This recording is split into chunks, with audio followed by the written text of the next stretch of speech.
Piny Afrika ma milambo ne ondhi kod obila e magawa moro e boma ma Nairobi ka itude kod rocho ratich nyathi manyako ma jahigni 17. Jagono ma jahigni 26 kendo ma oseyang nyinge kaka Bradley Zwane wachone ni ne oyudo nyakono e kar tudruok manyasani mar Tinder kapok ne owuonde miyo matere e magawa kama wachore ni ne otimone tim anjaono. Min mare olero ni ne oyudo simu ni nyare ne olal kowuok e sikul, gino mane omiyo ochwalo lipot ne obila mane ochako timo nonro mapiyo. Apisas mag okwach kich ne oluwo ndach nyakono nyaka e magawano kama ne gindhiyo. Bradley kod otese mag wuoth madirom 5 kod rabo yunga moseti godo.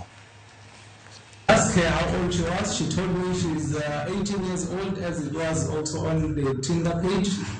I asked her, can she show me her ID? She said, my ID is at home. Nilisema mtoto wangu amekidnapiwa, amepelekwa wapi, ameuliwa, sikulala. Sikulala. Sasa by 5:30 nilikuwa shule. Nilianzia hapo.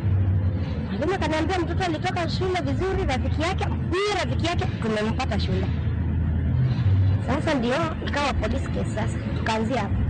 So this passport, actually, they were not supposed to be with me. They were supposed to be with the manager of the company, which I stay with there in Denmark. So right now, he went to my Europe. He was like, can you keep this for me? He was the manager responsible for that. Huko ni wapi wewe ukiangalia na ni mtoto wa 17 years.